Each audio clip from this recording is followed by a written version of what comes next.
가장 진실된 분이, 가장 능력 있으신 분이 약속하면 어떻게 되겠어요? 무조건 이루어지죠. 무조건. 그래서 흔히 하는 말로 뭐라고 얘기하냐면, 많이들 들어봤을 터인데, 하나님의 약속은 곧 성취입니다.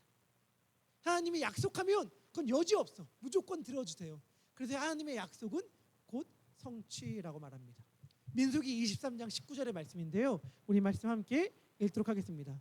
읽겠습니다. 시작. 하나님은 사람이 아니시니 거짓말을 하지 않으시고 인생이 아니시니 후회가 없으시도다. 어찌 그 말씀하신 바를 행하지 않으시며 하신 말씀을 실행하지 않으시랴. 아멘. 하나님은 하신 말씀을 다 지키시는 분이에요. 다 지키시는 분, 하나도 남김없이. 그래서 신구약을 통틀어서 정말 많이 반복되어 나오는 말씀이 있습니다. 그것이 뭐냐면, 하나님의 말씀이 하나도 남음이 없이 다 응하였더라. 하나님의 말씀이 하나도 땅에 떨어지는 것이 없이, 하나도 공수표가 되는 것이 없이, 하나도 헛된 것이 없이, 하나님의 말씀이 하나도 남음이 없이 다 응했다는 말이 성경에서 계속해서 반복됩니다. 그런데 문제가 있죠. 문제가, 우리에게 그 하나님의 약속이 있습니까? 우리에게 그 하나님의 약속이 있어요? 제가 강단에서나 강단 아래서나 다른 사람에게나 나에게나 정말 자주 반복해서 하는 말이 있고, 우리 교회가 사실은 그 말 위에 시작되었어요. 그게 뭐냐면, 하나님을 신뢰합시다. 하나님을 신뢰합시다. 하나님의 약속을 신뢰합시다. 현실을 따라 살아가지 말고, 세상의 논리를 따라 살아가지 말고 하나님의 약속을 따라 살아갑시다 라고 말을 정말 많이 합니다. 그런데 여러분, 질문할게요. 제가 여러분에게 만약에 정말 목소리 높여서 현실이 아니라 하나님의 약속을 따라 살아갑시다 라고 말했는데, 여러분들이 그 말에 아멘 이라고 대답할 약속을 가지고 계십니까? 그 약속이 여러분들에게 있으신가요? 제가 어렸을 적에 예배를 드릴 때에, 회중석에 앉아 있을 때에 설교자와 앉아 있는 제가 심리적으로 굉장히 거리감을 느끼는 순간이 있었어요. 그게 뭐냐면, 설교자가 정말 목소리 높여서 외치는 거예요. 복음이 우리의 생명입니다. 말씀만 따라가야 됩니다. 말씀이 우리의 전부입니다. 말씀만 붙잡읍시다. 막 목소리쳐 외치는데, 정작 붙잡아야 될 말씀이 뭔지, 붙잡아야 될 복음이 뭔지를 설명해 주지 않는 거예요. 복음의 생명을 걸라고 얘기하는데, 복음만 따라가라고 얘기하는데, 말씀만 붙잡으라고 얘기하는데, 정작 그 복음이 뭔지, 말씀이 뭔지를 설명하지 않아요. 그럴 때 제가 굉장히 심리적으로 거리감을 느꼈거든요. 그래서 무슨 말씀을 붙잡으라는 거야? 그래서 생명을 걸 복음이 뭐라는 거야? 라는 생각을 가졌거든요. 여러분, 우리가 만약에 하나님의 약속을 따라 살아가야 됩니다 라고 말을 들었을 때 아멘 이라고 말할 수 없다면, 그것은 우리에게 그 약속이 없거나 희미하다고 느껴서일 것입니다. 여러분들, 하나님과 새끼손가락 걸고 약속한 적이 언제입니까? 만약에 하나님이 우리에게 분명히 말씀해 주셨다면, 우리는 그 약속이 우리들 가운데 선명할 거예요. 예를 들면, 너 계속해서 원망하지 않고 감사하면 다리 나을 거야 뭐 이렇게 얘기한다면, 아멘 하면 약속이 우리들에게 분명하겠죠. 혹은 어떠한 문제를 놓고 부정직한 방법으로 하면 내가 분명히 이득을 보는 게 분명히, 근데 하나님이 원하시는 대로 정직하게 하면 손해를 보는 상황이 있어요. 근데 하나님이 나에게 말씀해 주죠. 뭐라고 말씀해 주냐면, 야, 나 믿어. 정직하게 행동해. 그러면 내가 더 이득 보게 해줄게. 더 채워줄게. 너 손해 절대 안 나게 해줄게 라고 하나님이 말씀을 해주셨다면, 우리는 아멘이라고 대답할 거이고, 만약에 지금 내가 하나님과 그러한 약속 관계에 있다고 생각하시는 분들은 하나님의 약속을 붙잡읍시다 라는 말에 자신 있게 아멘이라고 대답할 수 있을 것입니다. 그런데 내가 하나님과 무슨 약속을 했는지도 모르겠고, 하나님의 약속이 내게 있는지도 모르겠고, 약속이 있다 하더라도 그건 다 옛날 일처럼 느껴지는 분이라면 이 말이 그렇게 가슴 깊이 와닿지 않을 거예요. 하지만 너무 특별한 것이 하나 있습니다. 너무 신기한 것이 있습니다. 그게 뭐냐? 하나님과 맨 처음 이 임마누엘의 약속, 이 임마누엘의 약속을 한 존재는, 한 사람은 하나님과 약속을 했는지 안 했는지를 헷갈리고 잘 모른다 하는 정도가 아니라, 하나님과 약속을 안 하겠다고 말하는 사람이었어요. 하나님, 저 하나님과 약속 안 하겠습니다. 하나님, 저 하나님의 약속을 거부합니다. 하나님과 약속하기 싫습니다 라고 말했던 사람에게 하나님이 일방적으로 맺은 약속이 오늘 우리가 본문 가운데 읽었던 임마누엘의 약속입니다. 그렇기 때문에 이건 우리들과 굉장히 연관이 있는 거죠. 왜냐하면 우리들이 하나님과 약속과 굉장히 거리가 있다고 느껴진다 하더라도 처음에 임마누엘의 약속은 아예 약속을 안 하겠다고 한 사람과 하나님이 맺은 약속이니까 말이죠. 그 내용이 이사야서 7장에 나옵니다. 이사야 7장에 어떤 내용이 나오는가? 여러분들 토막 성경 상식, 이스라엘이란 나라는 이스라엘의 네 번째 왕 르호보암이란 왕 때에 둘로 쪼개집니다. 알고 계시죠? 그래서 흔히 북이스라엘, 남유다라고 말해요. 남유다가 정통성을 갖고 있는 나라예요. 이해하기 쉬워요. 이스라엘이 왜 더 정통성을 가진 이름 같은데 이스라엘이라서 이렇게 생각할지 모르겠지만 다윗이 유다 지파잖아요. 그러니까 유다 나라가 정통성을 갖고 있는 나라입니다. 그런데 남유다는 두 개의 지파로 구성되어 있었어요. 유다와 베냐민. 베냐민 지파보다 유다 지파가 압도적으로 크고 정통성도 갖고 있었기 때문에 남유다와 베냐민을 합쳐서 유다라고 흔히들 부릅니다. 북이스라엘은 10개의 지파가 있었거든요. 10개의 지파 가운데 가장 숫자가 많았던 지파가 어디였냐면 에브라임 지파였어요. 에브라임. 요셉의 아들이었던 에브라임. 그래서 북이스라엘을 에브라임이다라고 부르기도 합니다. 그러니까 성경에서 에브라임이라고 부른다면 한 지파가 아니라 북이스라엘 전체를 가리키는 거구나. 성경에서 유다 혹은 다윗의 집이라고 말한다면 한 집안, 한 사람을 가리키는 게 아니라 남왕국 전체를 가리키는 거구나라고 이해하시면 됩니다.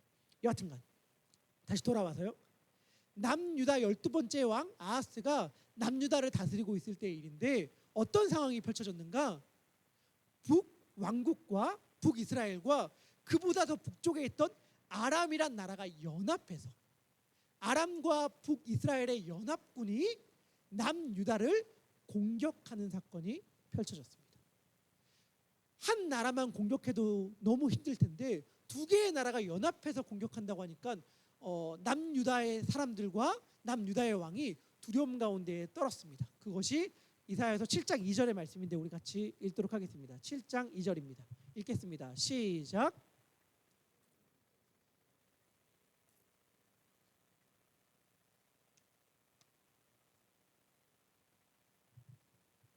같이 흔들렸더라. 아멘. 이렇게 얘기합니다. 너무 두려운 거예요. 두 개의 나라가 우리나라를 공격한다고 말하니까 너무 두려워요. 전쟁은 해야 되니까 전쟁 준비는 하고 있는데 너무 두렵고 너무 걱정됩니다. 왕이 물 근원, 그러니까 빼앗기면 너무 위험한, 정말 전략적으로 군사적으로 중요한 요충지에 직접 나가서 전쟁을 준비하고 있었습니다. 하지만 그의 마음은 두려움에 사로잡힌 상태였죠. 그때 하나님이 선지자 이사야에게 말합니다. 너의 아들과 함께 아하스를 만나서 내 말을 전해라. 그래서 이사야가 자기의 아들과 함께 아하스를 만나러 가서 아하스에게 하나님의 말씀을 전해줘요. 그때 전달해준 하나님의 말씀이 이겁니다. 야, 겁먹지 마. 마음 단단히 먹어. 겁먹지 마. 내가 함께 하니까 절대로 쫄 필요 없어. 야, 대단한 것처럼 보이지? 아람 왕 르신과 북이스라엘 왕 베가가 대단한 것처럼 보이지? 걱정 전혀 할 거 없어. 그들은 누구냐면 연기나는 두 부지깽이 그루터기와 같아. 이렇게 말해요. 여러분 이 표현을 기억해 주세요. 연기나는 두 부지깽이 그루터기와 같아. 이 말이 무슨 뜻이냐면 거품이라는 거예요. 거품. 막 엄청나게 대단한 것처럼 보여. 엄청나게 큰 것처럼 보여. 엄청나게 큰 것처럼 보이는데 알고 보니까 그 연기 때문이었고 막상 가서 보니 그냥 나무 막대기 두 개였다는 거예요. 불타. 우리들 가운데 이런 일들은 얼마나 많이 있습니까? 여러분 두려움에 사로잡힌 자의 특징이 뭔지 아세요? 두려움에 사로잡히면 우리를 두려워하는 그 문제가 엄청나게 크게 느껴집니다.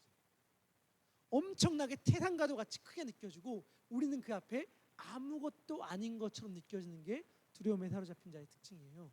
근데 그때 두려움이 아니라 하나님의 말씀에 사로잡히는 순간 어떻게 되는가? 그전에는 엄청나게 크게 보였던 그 문제가 알고 보니 다 연기였고 실체는 아무것도 아니었구나라는 걸 깨닫게 돼요. 옛날엔 문제가 이렇게 커 보였는데 그 다음에 문제가 한 손에 들어와서 탁 사로잡힐 수 있는, 한 손에 딱 두고 살필 수 있는, 컨트롤할 수 있는 거라는 걸 알게 돼요. 제가 이 말씀을 묵상하는데 꼭 그런 것 같았어요.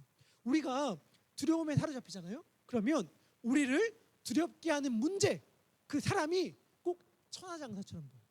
천하장사. 그런데 우리가 두려움 가운데서도 하나님의 말씀을 붙잡잖아요. 그럼 어떻게 되는가? 우리를 사로잡은 그 문제가 천하장사가 아니라 천하장사 소세지였다는 걸 알게 됩니다. 여러분, 천하장사 소세지 압니까? 애들이 먹는, 좋아하는, 저도 좋아하는데 소세지 있잖아요. 먹는 소세지. 정확히 이게 나오잖아요. 민수기서 여호수아서에 뭐예요? 출애굽한 이스라엘 민족들이 가나안 땅을 정탐했을 때에 가나안 땅에 사는 사람들을 보고 뭐라고 얘기해요? 두려움에 사로잡혀서 그들은 거인이다. 그들은 거인이다. 천하장사다. 근데 하나님의 약속에 사로잡힌 사람들이 뭐라고 얘기합니까? 그들은 우리의 밥이다. 그들은 우리의 먹이다. 그들은 우리의 소세지다. 이렇게 말하는 거잖아요. 사실은 우리를 두렵게 하는 그 모든 것들이 엄청나게 거대한 것처럼 보이지만 연기나는 것에 불과해요. 그래서 하나님은 그들에게 말씀하십니다. 뭐라고 말씀하시는가? 내가 분명히 너에게 약속하는데 너희를 공격하려고 치려고 오는 그 두 왕의 계획은 서지 못할 거야. 이사야서 7장 7절의 말씀입니다. 이렇게 얘기합니다. 주 여호와의 말씀에 그 일은 서지 못할 것이다. 이루어지지 못할 것이다. 그러니 너희가 나의 말을 굳게 믿어라. 우리 이사야서 7장 9절의 말씀 우리 함께 읽도록 하겠습니다. 읽겠습니다. 시작. 굳게 믿지 아니하면 굳게 서지 못하라. 아멘. 이 하나님의 약속이에요.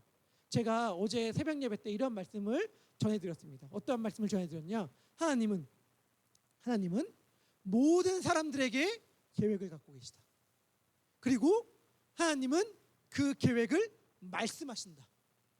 그리고 하나님은 말씀하신 그 계획이, 하나님의 말씀이 옳다는 것을 확인시켜 주신다. 이렇게 말씀드렸어요. 지금 아하스가 들었던 말이 너무 황당하고 너무 믿지 못할 말일 수 있는데 하나님은 이렇게 말하는 거예요. 내가 한 말 진짜야. 진짜라는 거 확인시켜 줄게. 11절에서 하나님은 이렇게 말씀하십니다. 야, 내가 말한 거 진짜라는 걸 내가 확인시켜 줄게. 뭘 원해? 너희가 만약에 깊은 데서 기적을 원하면 내가 이뤄줄게. 지진이 일어나기를 원해? 지진이 일어나게 해줄게. 너희가 만약 높은 데서 기적을 원하면 내가 일어나게 해줄게. 만약에 마른 하늘에 날벼락에 떨어지기를 원해? 떨어지게 해줄게. 해와 달이 빛을 잃기를 원해? 잃게 해줄게. 네가 무엇을 구하든지 다 응답해줄게. 하나님이 아하스에게 약속해줘요. 근데 그때 아하스가 역사에 남을 유명한 대답을 합니다. 그게 이사야서 7장 12절의 말씀인데요. 이사야서 7장 12절의 말씀 우리 같이 읽도록 하겠습니다. 읽겠습니다. 시작. 이르되 나는 여호와를 시험하지 아니하겠나이다 한지라. 아멘. 우리 다 알고 계시죠? 이 말씀은 믿음의 고백이 아니라는 사실을. 아하스가 이렇게 하나님께 대답해요. 하나님, 저 구하지 않을게요. 저 하나님의 약속 안 믿을게요. 왜냐하면 하나님을 시험하기 싫어서 그렇습니다. 라고 믿음으로 포장된 불신앙의 고백을 하게 됩니다. 아하스가 왜 이런 말을 했는가? 아하스는 사실은 두려움에 사로잡혀서 세상의 방식으로 이미 자기가 살 길을 만들어 놨거든요. 비빌 언덕을 준비해 놨어요. 그게 뭐냐? 자기가 볼 때 아람보다도 더 큰 나라인 아수르의 도움을 요청하는 것입니다. 열왕기상 16장 7절부터 8절의 말씀인데요. 이렇게 이야기해요. 아하스가 아수르를 다스리던 왕 디글랏 빌레셋 3세에게 가서 하는 말입니다. 열왕기상 16장 7절부터 8절 제가 읽어볼게요.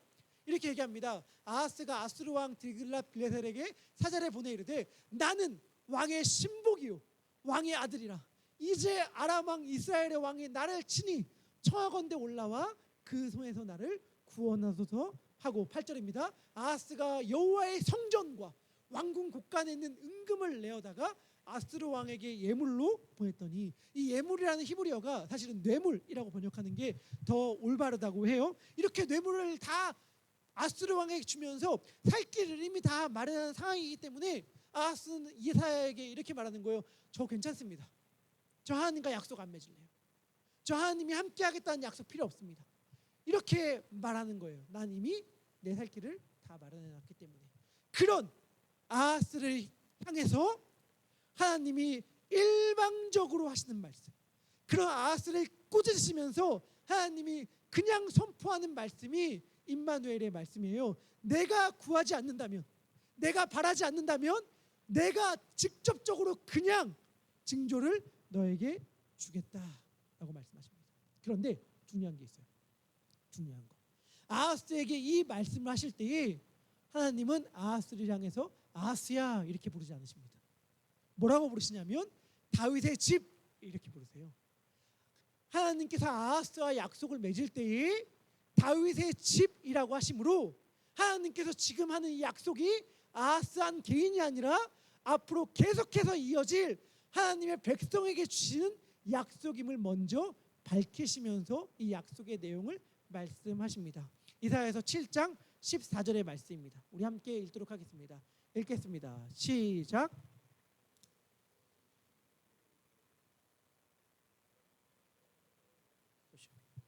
이걸 임마누엘이라. 아멘. 하나님께서 말씀하시는 거예요. 내가 너에게 놀라운 약속과 약속의 증거를 주겠다. 약속은 뭐냐? 임마누엘. 내가 너희와 함께하겠다는 그 약속이다. 약속의 증거는 뭐냐? 처녀가 잉태하여 아들을 낳을 것이다. 그 아들이 약속의 증거다 이렇게 말을 합니다. 그리고 이사야서는 그 아들에 대한 이야기로 가득 차 있습니다. 그 아들이 누군지, 그 아들이 어떠한 분인지, 그 아들이 무슨 일을 행하는지가 가득 나와 있어요. 근데 우리는 다 알고 있죠. 그 아들이 누군지. 그 아들이 이제 그 아들의 탄생을 축하하는 날을 우리가 이제 준비하고 있는데 그 아들이 누구죠?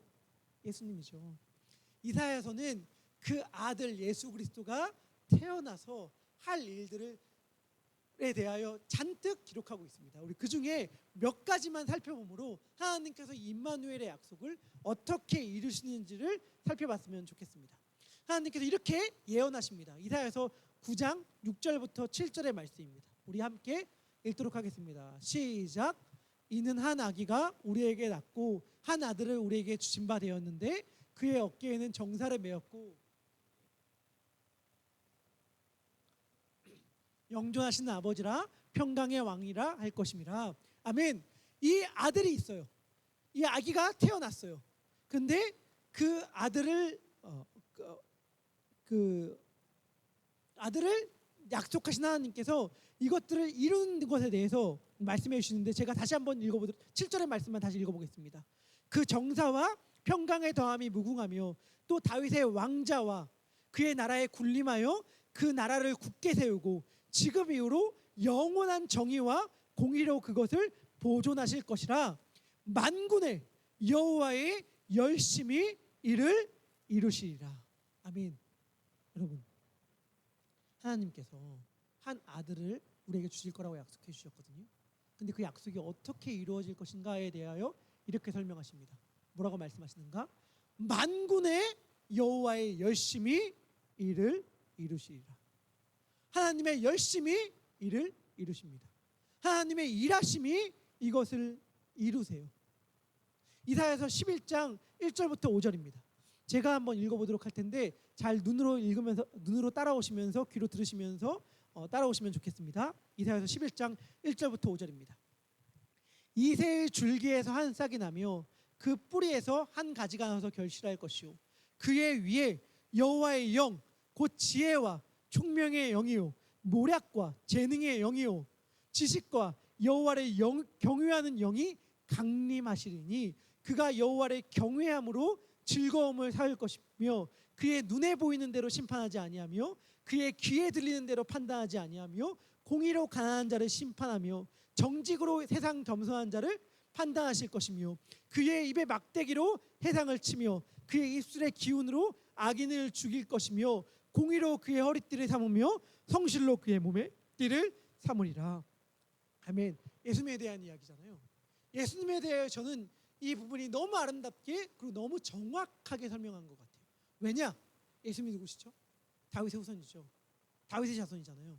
그런데 예수님이 바리새인들과 논쟁할 때에 그의 입을 싹 봉했던 그 말씀 기억하세요? 신약에 가장 많이 인용되는 구약의 말씀이 시편 110편입니다. 다윗이 고백하는데 주께서 내 주에게 이르시기를 이라고 고백해요. 주가 나오거든요. 예수님이 바리새인들에게 묻습니다. 너희가 그리스도가 다윗의 자손이라고 말하는데 그러면 다윗이 왜 메시아를 주라고 고백하느냐, 자신의 자손인데, 이렇게 말하는 장면이 나옵니다. 그것이 어떻게 가능한지 우리는 다 알고 있잖아요. 예수님은 다윗의 자손이지만 다윗보다 먼저 계셨던 분이죠. 그것에 대해서 이사야서 11장 1절에 너무 아름답게 묘사하는 거예요. 이새는 다윗의 아버지거든요.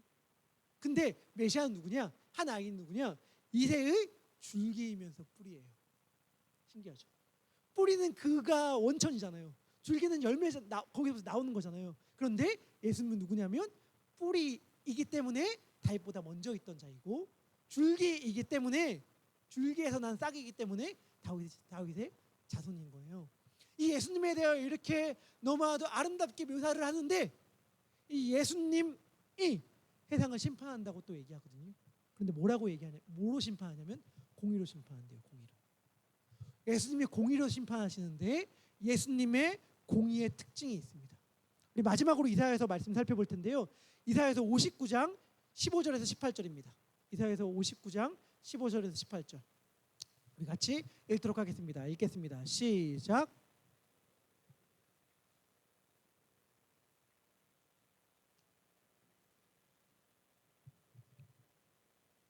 자기 팔로 스스로 구원을 베푸시, 자기의 공의를 스스로 의지하사 공의를 갑옷으로 삼으시며 구원을 자기의 머리에 써서 투구로 삼으시며 보복을 속옷으로 삼으시며 열심을 겉으로 삼으시고 그들의 행위대로 갚으시되 그 원수에게 분노하시며 그 원수에게 보응하시며 그 섬들에게 보복하실 것이라. 아멘. 사실은 여기서 하고 싶은 말씀이 너무 많아요. 제가 너무 사랑하는 구절이라. 근데 다 생략하고 제가 오늘은 딱 하나만 강조하고 싶어요.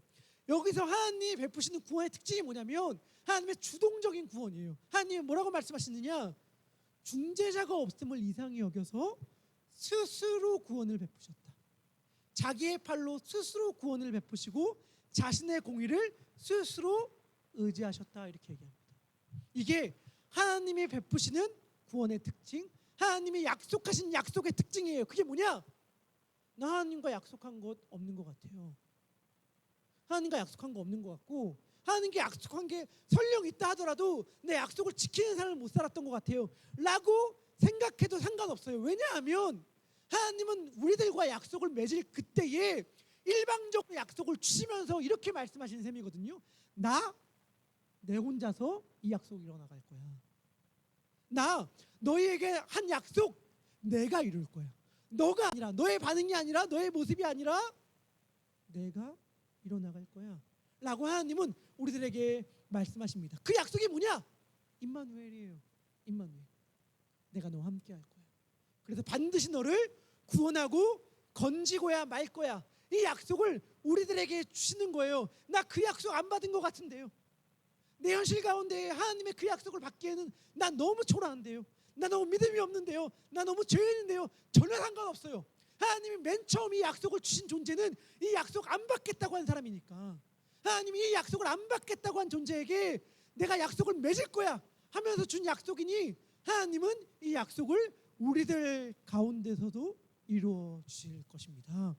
하나님께서 우리들에게 이 약속을 주실 때 하나님이 온전히 이루기 때문에 우리들은 아무런 일할 필요 없다, 하나님이 하시기 때문에 우리들은 아무것도 안 해도 된다, 이거 물론 당연히 아니죠. 우리들은 우리들의 삶의 문제에 대해서 최선을 다하여 성실하게 살아내야 합니다. 하지만 중요한 게 있어요. 중요한 거. 우리가 우리들의 삶의 문제를 놓고 최선을 다해 성실하게 살아가는 그 힘이 두려움이라면, 그래서 열심히 살아가지만 두려움에 이끌려 살아가기 때문에 디글랏 빌레셀에게 가서 절할 수밖에 없는 삶이라면 비참한 겁니다. 최선을 다해 살아가되 하나님의 약속을 신뢰하는 자의 삶. 너희가 굳게 믿지 않냐면 굳게 서지 못하리라. 하지만 하나님 아버지, 굳게 믿겠습니다. 하나님의 약속을 신뢰합니다 라고 하면서 하나님의 약속에 휩싸여 살아간다면 우리는 반드시 경험하게 될 것입니다. 무엇을? 임마누엘, 우리와 함께 하시는 하나님을 말이죠. 우리 이 하나님을 신뢰합시다. 우리 이 하나님의 약속을 의지합시다. 처녀가 잉태하여 아들을 낳으리라 하신 그 약속은 아하스 당시에도 아마 예고편처럼 응답되었을 것입니다. 하지만 이 약속은 궁극적으로는 700년 뒤에 예수님을 통해 온전히 성취됩니다. 예수님은 이렇게 하나님의 약속에 신실하셔요. 그래서 그 약속대로 우리 가운데 오셨고 함께한다고 말씀하여 주십니다. 말씀을 마무리합니다. 너무 힘든 상황 가운데 있어요. 너무 어려운 상황 가운데 있어요. 너무 지친 상황 가운데 있어요. 그런데 누군가가 우리들에게 이렇게 말해요. 걱정하지 마. 내가 있잖아. 내가 그 문제 다 알고 있어. 나만 믿어. 라고 말을 해요. 그런데 그 말을 하는 사람이 대기업의 회장이야. 대기업의 CEO야. 그럼 우리가 얼마나 든든하겠어요. 아니 CEO가 아니라 대기업이 아니라 미국의 대통령이야. 그 말하는 사람이.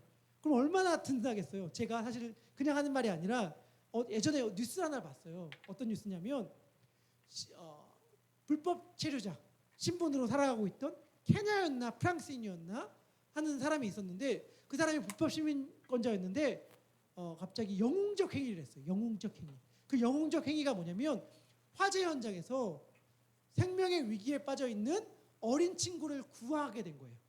뉴스에 나왔는데 화재 현장에서 그 어린 생명이 불 가운데에서 난간에 떨어져서 죽을 위험에 처했는데 언론에서 그 사람을 스파이더맨이라고 칭하더라고요.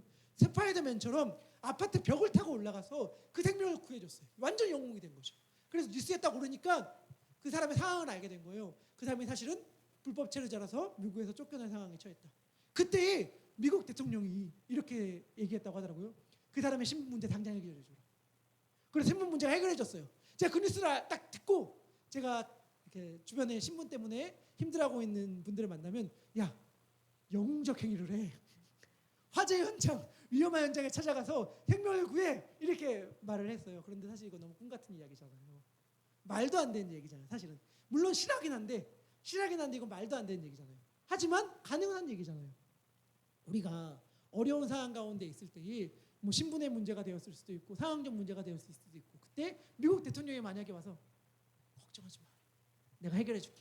라고 말한다면 너무 든든하겠죠. 만약에 그 불법 체류자였던 그분이 자기의 신분 때문에 밤낮 걱정하다가 그래서 밤에 잠을 못 이루다가 그 얘기를 들었게 된다면 그 다음부터는 완전히 꿀잠을 잘 겁니다. 완전히 염려하지 않고 그 다음부터는 푹 자게 될 거예요. 설령 아직 나에게 신분의 문제가 해결되었다는 서류가 오지 않았다 하더라도 그 말을 듣는 순간 완전히 거기서 자유하게 되어서 그 다음부터 꿀잠을 잘 겁니다. 근데 너무 꿈 같은 얘기잖아요. 근데 이것보다 더 꿈 같은 얘기가 우리에게는 완전히 진짜잖아요. 이거보다 더 꿈 같은 얘기가 완전히 진짜잖아요. 뭐예요? 미국 대통령과는 비교도 할 수 없는 온 천지를 만드신 온 천지를 다스리시는 하나님이 우리들에게 말씀하시잖아요. 뭐라고? 걱정하지 마. 내가 너와 함께한다. 아멘. 걱정하지 마. 내가 너와 함께한다. 걱정하지 마. 내가 널 지켜줄게. 걱정하지 마. 내가 너를 이 문제에서 해결해 줄게. 라고 말하시는 분이 온 천지를 다스리시는 하나님이시며 그분이 그 말씀을 지키시기 위하여 예수님을 이 땅 가운데 보내주셨잖아요. 그런데 그 약속의 말씀을 들으면서도 여전히 불안해하면서 잠을 못 이루. 여전히 불안해하면서 걱정하면서 머리를 싸매. 하나님 만약 그 모습을 보신다면 얼마나 가슴 아파하시겠어요. 누군가 믿을 만한 사람 한마디 말해도 우리가 근심이 사라져서 단잠을 자게 되는데 하나님이 우리에게 임마누엘 말씀해 주시는데 우리가 여전히 두려움에 사로잡혀 있다면 하나님은 너무나도 가슴 아파하실 것입니다. 여러분 반드시 기억하시면 좋겠습니다. 하나님이 우리들에게 임마누엘을 약속해 주셨습니다. 약속하신 분이 하나님이시라면 그 약속은 이미 이루어진 것입니다. 약속하신 분이 하나님이시라면 이미 그 약속은 성취된 것입니다. 우리 그 하나님의 약속을 신뢰하면서 함께 찬양하도록